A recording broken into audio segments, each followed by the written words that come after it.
everybody, welcome to Just One Perspective. My name is Josh. Thanks so much for joining us today. As you can see, we got Kepler back here. Hey buddy, say hi to the camera. He's had a big day. We have some baby chicks and they're in the other room, and he has been very excited to meet them, and I mean very excited. His shepherding instincts are just going nuts right now. Sorry, I keep looking over here because I can see him in the camera over here. But you're all over here, so I'll try to do this. As you can see, I'm not in the other room, which the other room I record in is actually right back there. It's that room there. And when I record outside, it's actually straight back that way as well. So it's all just behind me. Looking forward now. And you can't see it. I got my buddy Aries over here. I think he's been on camera before, but he's sitting right here. He might grace us with his presence here in a little bit if he decides to slink on down to my lap. So, I was thinking a lot today about what I wanted to talk about in today's video, because I was going back and forth on a couple topics, but nothing was really getting fleshed out. And one of the things that I wanted to talk about was just giving advice to young men today. And I think that's a really big topic. I could cover that in like 40 videos and not just one. So my wife and I were talking, actually my boss and I were talking about something unrelated, and a video popped up in our conversation that I'd seen a little bit ago. And I talked to my wife about the same video earlier today, and I thought this could actually be a good vehicle to talk about some advice that I might give young men. Instead of giving very broad-ranged advice to all young men, maybe I could focus on a specific one. Excuse me. Today's drink of choice is this Truly. It's a tropical punch. And so I thought I could take one of these videos that came out kind of recently. This is about 3 months ago as of today's recording. And I always like things to be sort of timeless on this channel, but I think sometimes it's worthwhile to grab something that's stuck in a moment of time just to dig into it and use it as a lesson that can be learned across time. I did that with Ordinary Men, that book that I read a little bit ago, and some lessons we can learn from that. And I think there's some lessons from this video that we can learn as well. And you know, I don't think this person is ever going to see me or hear me, but I'm going to do my best to provide some advice to them that I hope is helpful. And if you find yourself in a similar position, if you're not this person, then maybe you can find the advice helpful. And this video, like I said, it came out about 3 months ago. It made the rounds on the internet. A lot of people just made fun of the person in it. Starbucks barista in the back room crying. But we're actually going to watch the video together so that you get the full context of what they're saying. Now, the person in this video, I think is a male, is a man, but the titles of the video suggest that they are of the type that are confused about their gender. So I'm going in this with the assumption that this is a man. So I'm going to refer to this person as a man. So even if I'm wrong on that, I mean, society has become a little more androgynous of late, and so sometimes you can't really tell.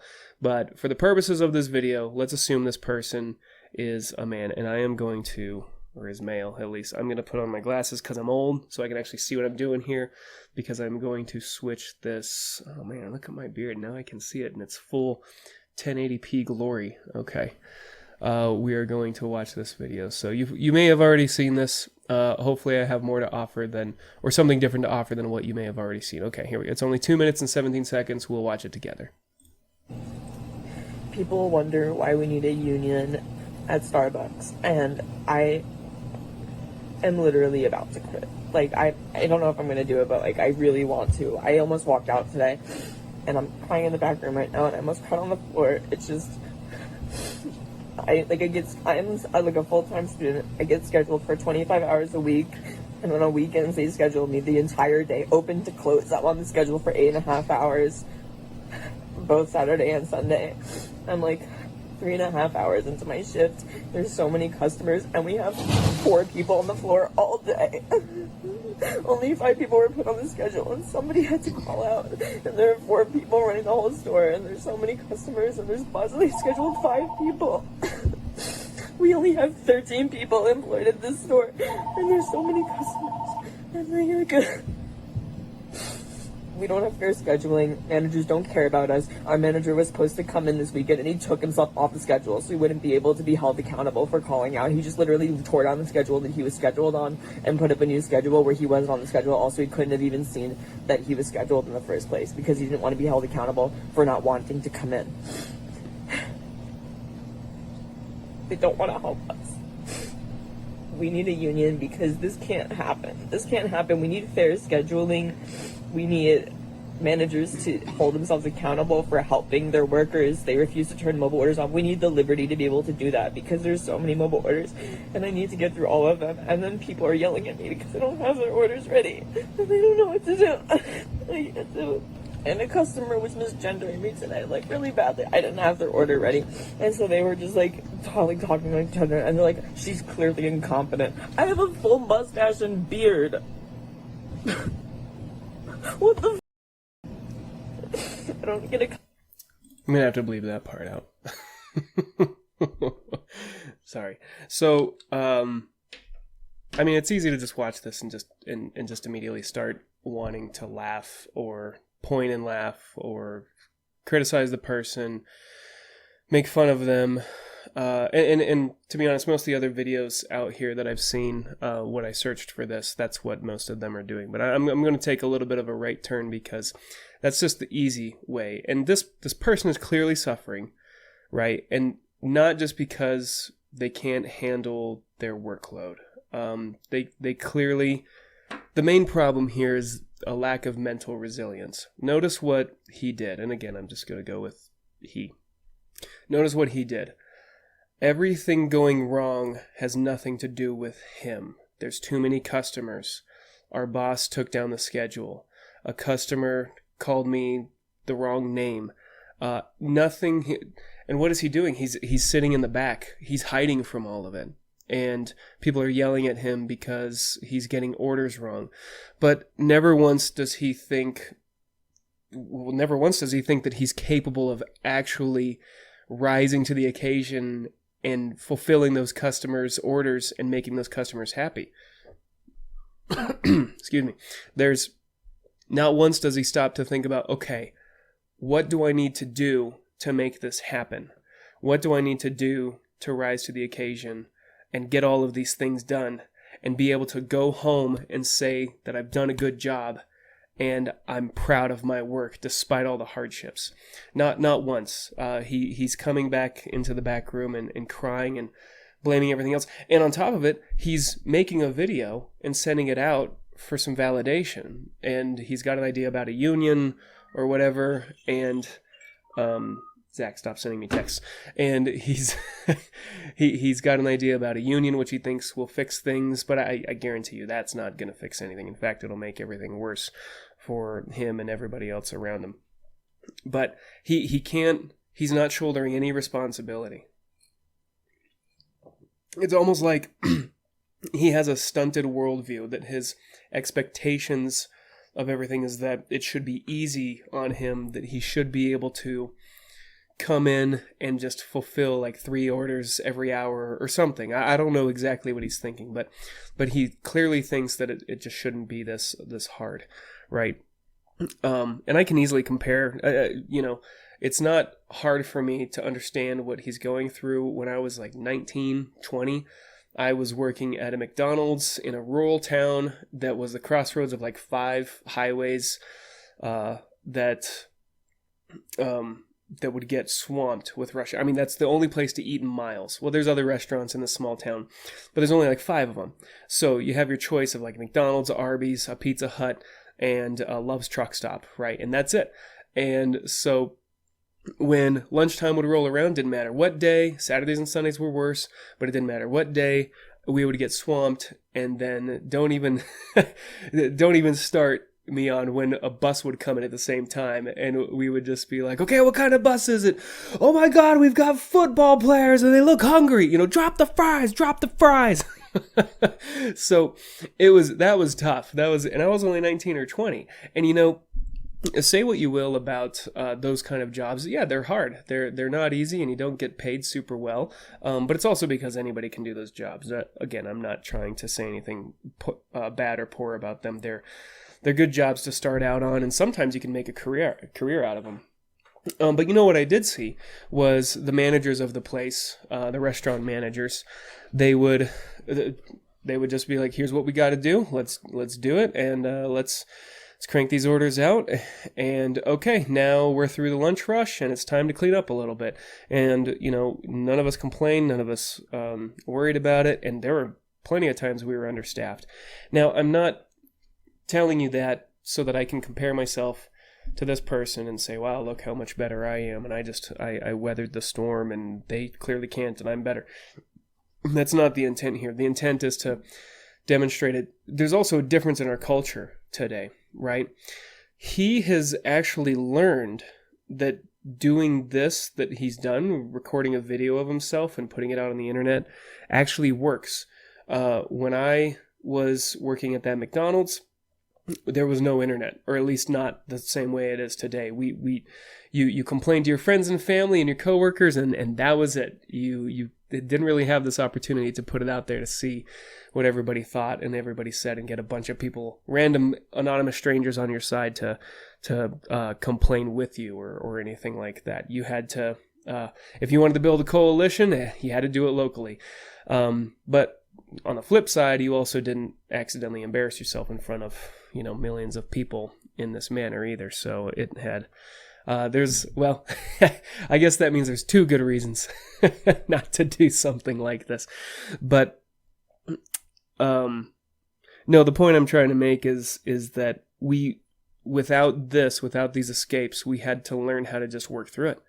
We had to learn how to weather that storm, how to come up with a solution, how to mentally deal with having a line of customers out there waiting to order, and a line of customers over here who are just waiting to get their order, and a line of customers in the drive-thru who are all getting their order, and trying to tell some that you got to pull up and wait while others are getting their food delivered, and then you get a bus pulling in.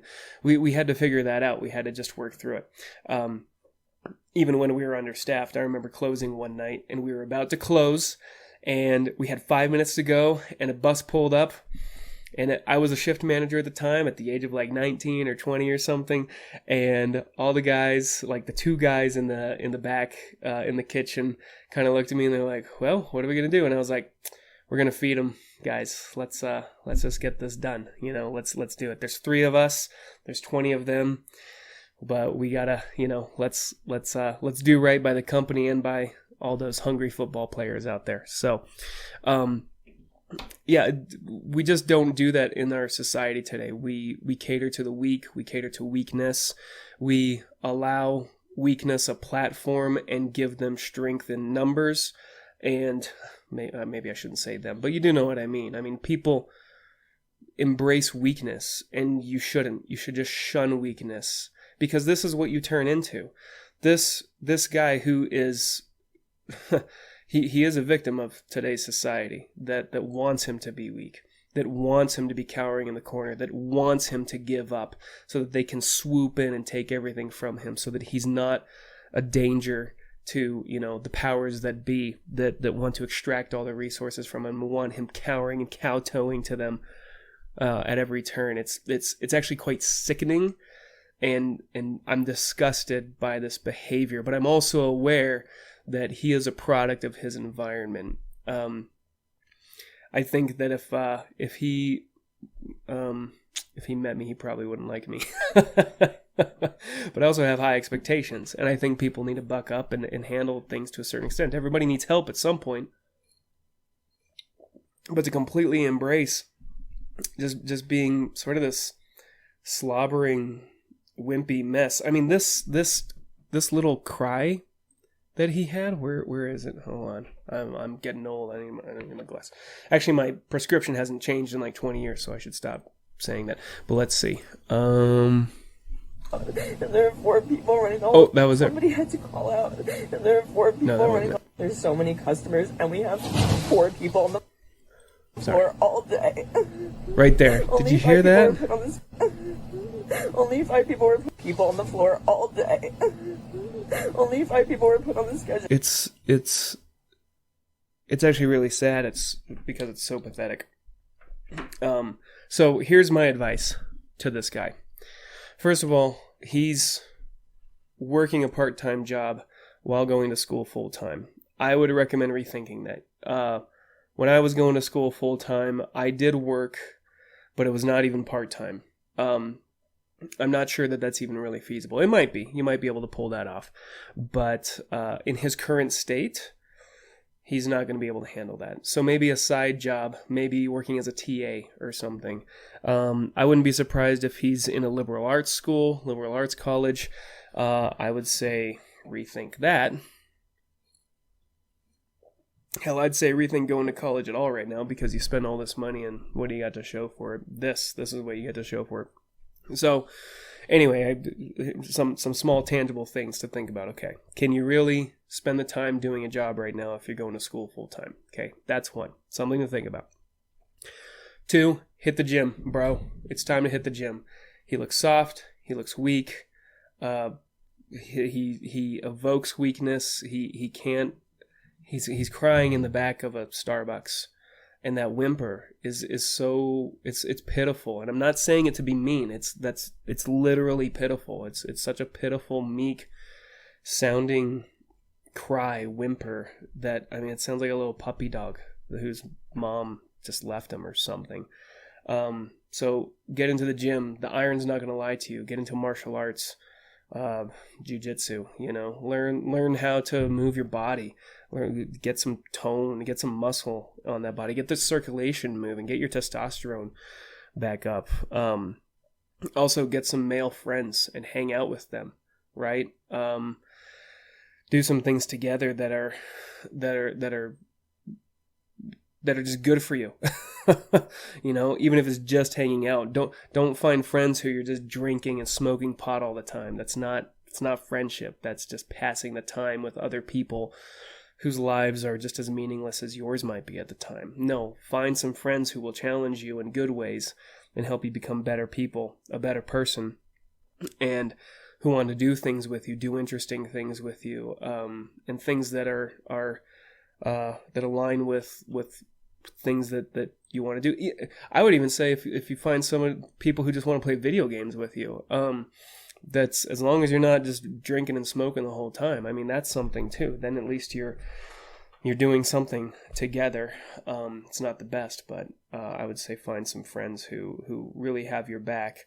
And if you can't find anybody who can be friends with you, who can have your back, then it's time to consider moving. You live in a horrible place. I imagine this is California somewhere, so I would say get out of that state and go to a state that's less crazy and find some people who are more likely to build you up and help you build that resilience. And ditch the glasses. Those glasses look awful. Here, look at this. Look at me squinting. Look at those glasses. Those are problematic glasses if I've ever seen them. Okay, get something that's, I mean, clearly this guy is very, very, sorry, let me go back. Very into his appearance. His hair is kind of whooshy. He's got these stylish glasses. Looks like maybe he's doing his eyebrows. So spend less time doing that and more time improving your physical condition. I think that's number one. You've got to take care of yourself. Stop eating things that are detrimental to the male body, like soy, for example. That'll lower your testosterone. As I'm sitting here drinking alcohol, all things in moderation. I sometimes have soy with my sushi. So, but it looks like his diet may not be the best. So, clean up your diet. Go to the gym. Find some good friends. Stop paying so much attention to your appearance. I mean, you should look good, but it shouldn't be so much that it's vain that you're kind of coming off as androgynous. So those are just kind of a couple things. I have a lot more thoughts on this. Really, though, I'm not here to make fun of this guy. I really, I kind of feel for him.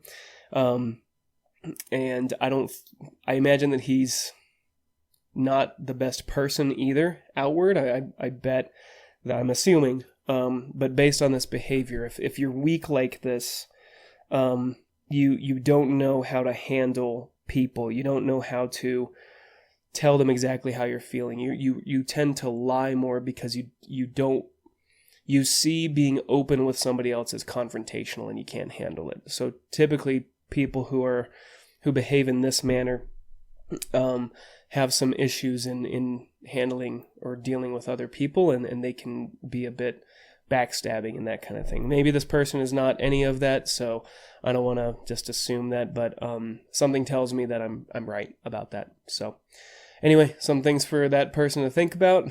I think I'm going to leave it at that, and maybe I'll have some more advice for young men, because I think young men are really lost today. They've clearly lost their way, and the society just does not care about them, does not care if they end up like this, if they end up dying, if they're committing suicide. They just don't care. And so I think it really falls to those of us who genuinely do care to reach out and try to say something and help out. So if any of this is meaningful to you or helpful, please share this out to anybody who you think it might help. And thanks for your time. Stay vigilant out there, and I'll see you next time.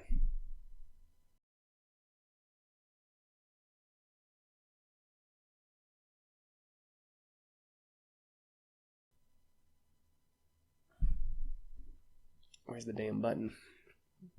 Ah.